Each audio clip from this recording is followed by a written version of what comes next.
అయితే వాస్తవానికి అక్షయ తృతీయకు చాలా ప్రత్యేకతలున్నాయి. దాదాపుగా గమనిస్తే ఒక 21 నుంచి 22 ప్రత్యేకతలున్నాయి.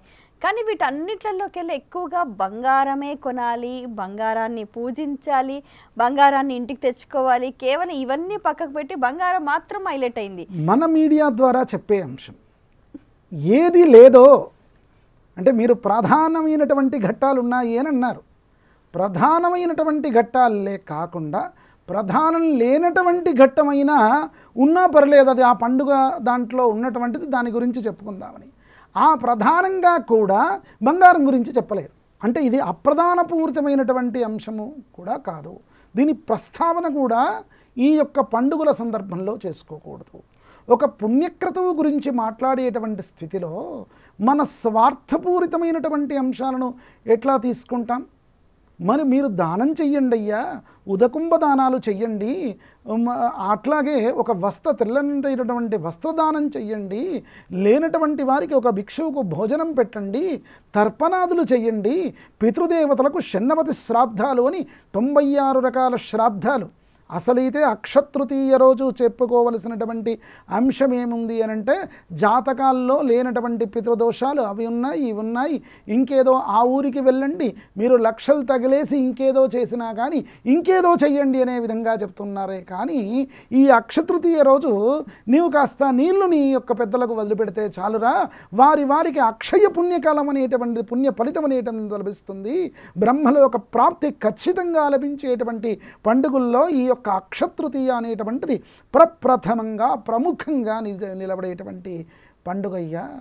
కనుక అసలు విషయాలన్నీ కూడా పక్కన పెట్టేసి వ్యాపారస్తులు, ఇంకొక అంశం, మీ తాతగారు, మా తాతగారు, ఇంకైనా వారికంటే వారి యొక్క పితృదేవతలు ఎవరు బంగారాన్ని కొన్నారండి?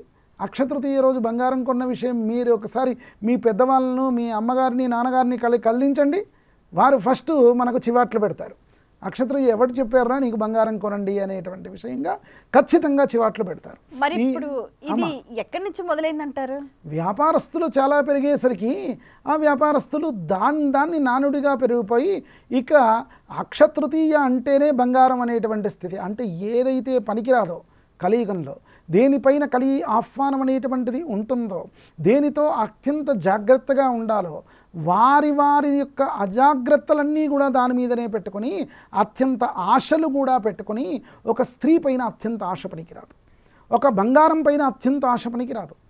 మరి పండుగ సందర్భంలో ఈ దేవతారాధన చెయ్యండ్రా అంటే వాళ్ళు ఆ దేవతారాధన చెయ్యకుండా, దాన ధర్మాలు చెయ్యకుండా, జ్ఞానాన్ని పొందక వారి స్వార్థ ప్రయోజనం నిమిత్తమే ఇంకేదో పోగు చేయడము, తీసుకొచ్చి బంగారం పెట్టుకోవడం ఎక్కడా లేదు.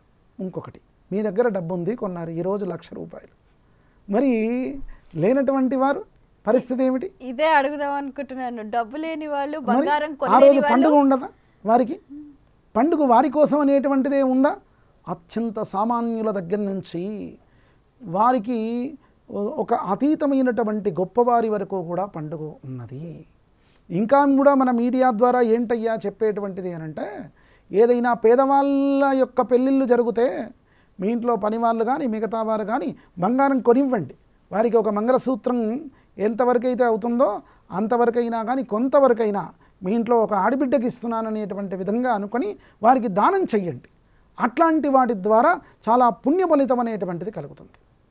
మనం ఎక్కడో చేసినటువంటి తప్పులు, యుగాంతర ధర్మాలు, మనకు మనిషి యొక్క జీవితం ఎట్లాంటిది, అనేక జన్మలు అనేటువంటిది గడుస్తూ గడుస్తూ జంతువునాం నరజన్మ దుర్లభం అని 84 లక్షల జీవరాశులు ప్రాణం ఉన్నటువంటివి ఉంటే, ఆ ప్రాణం ఉన్నటువంటి వాటిలో ఎవరు గొప్పయ్యా అంటే భూతానాం ప్రాణిన శ్రేష్ఠ. ప్రాణం ఉన్నవి గొప్పవారు కదా, ప్రాణినాం బుద్ధిజీవనవః అన్నారు. అంటే బుద్ధి కలిగినటువంటి వారు గొప్పవారయ్యా. మరి బుద్ధివంతవు నరశ్రేష్ఠ, బుద్ధి కలిగిన వారిలో కూడా నరులు ఇంకా కూడా చాలా గొప్పనైనటువంటి వారయ్యా.